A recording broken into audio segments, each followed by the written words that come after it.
Hi guys, you're welcome back to the channel. So today we are going to be talking about palindromes. I'm going to be showing you how you can write a program that will test a word for palindrome. So a palindrome basically is a word that reads forward the same way it reads backward. So basically, if you're spelling the word from the right to the left and you're spelling it from the left to the right, it will give you exactly the same thing. So in this case now, I'm going to be neglecting the uppercase and the lowercase because naturally the first letter in a word in most cases will be starting with capital letter. So, but we are not going to be considering that. Just spell it from the front, from the beginning to the end, and from the end to the beginning. You have your the same thing. So let's get into it.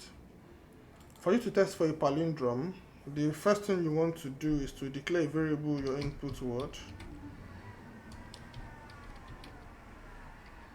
Then let's use a function. Let's use a function.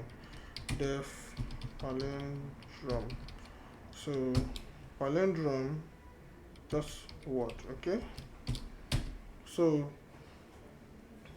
um palindrome. Let me do the function call it palindrome. Let me say you. Okay, so this is a palindrome obviously. Let me say reverse will be equal to an empty string. So what I want to do, the first thing I want to do is to reverse this string first. So I have a video on my channel where I explained how you can reverse a string. So we are going to be reversing the string first. Then we compare the reverse of the string and the actual word itself. Then if both of them is giving us the same thing, then it's a palindrome, else it's not a palindrome. So reversing the string, the first thing we want to do is to say, like I did in the video where I explained the reverse, I'll say for I in range, the length of word minus 1, stop at -1, count one step backwards, then reverse indexing, no, reverse plus equal to word indexing I. And at this point the string is reversed. All we want to do is just to say if word dot lower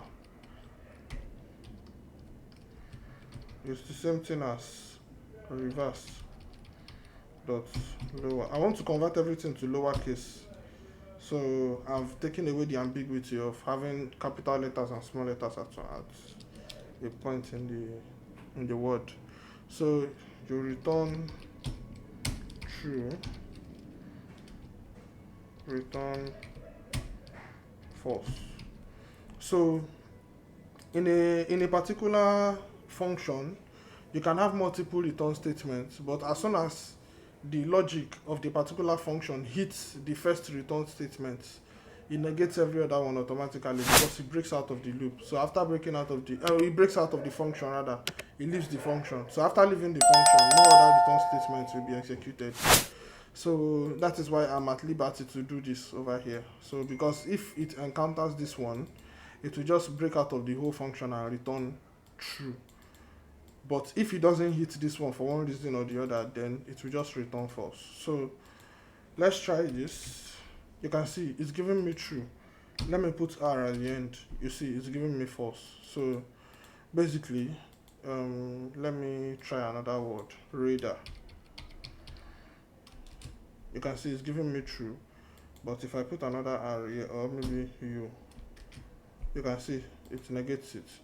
So that is how you test for a palindrome. Don't forget to like the video and subscribe to the channel, so every time we post content you get notified. So thank you very much. I will see you in the next video. Bye for now.